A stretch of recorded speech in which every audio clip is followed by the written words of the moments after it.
সাংবাদিক বন্ধুরা কিসের জন্য আসছে? আপনার একটা অনুষ্ঠান ছিল মনে হয় আজকে। হ্যাঁ, হবে, সেটা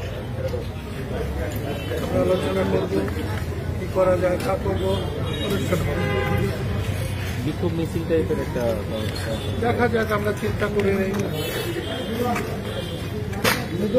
রাজনীতিতে যা করা দরকার আমরা তা করব, এবং আমাদের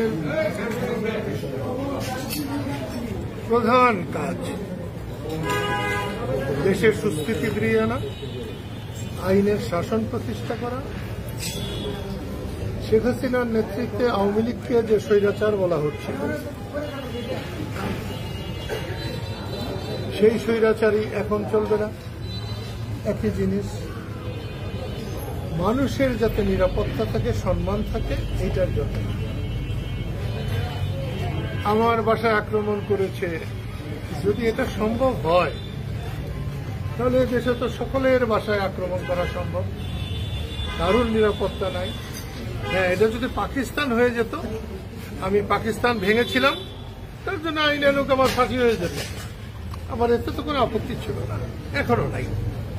সেই জন্য বলছি, দেশে আইন শৃঙ্খলা নাই। আপনি তাকিয়ে দেখেন কতজন পুলিশ এসছে, ওই যে দেখছেন, কিন্তু যখন বাড়ি ভাঙছে তখন একজন পুলিশের ছিল। এইটা হচ্ছে আমাদের প্রশাসন পরিচালনার ব্যত্যয়, আমাদের বুদ্ধির অভাব।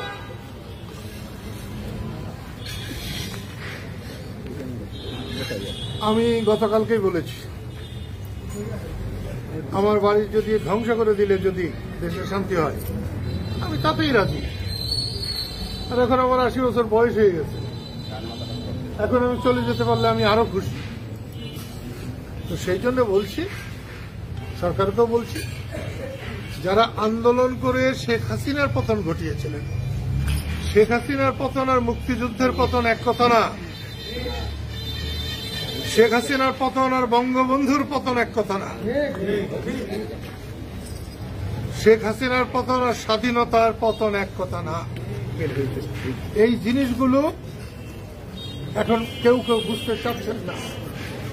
আমি কালকেও বলেছি, আমার জ্বলন ওইখানে, যারা 24-এ বিজয়ী হয়েছে, তারা যদি এখন এইভাবে ব্যর্থ হয়, ভবিষ্যতে যদি কেউ স্বৈরাচার হয়, তাদের বিরুদ্ধে রুখে দাঁড়াবার জন্য সাধারণ মানুষ এগিয়ে আসবে না, সেটা আমার ভয়। সেই জন্য তাদের সফল হওয়া উচিত ছিল, তারা সফল হলে ভালো করতে। ধন্যবাদ। দাদা, গতকাল একটা প্রোগ্রাম ছিল বাসায়, আপনার সেখানে উপস্থিতি ছিল না। আপনারা ম্যান করে বলেন কেন? সাংবাদিকের মতো বলেন। আমাদের উপস্থিতি ছিল না, এটা ঠিক না। 144 ধারা জারি করেছে বাসাইলে,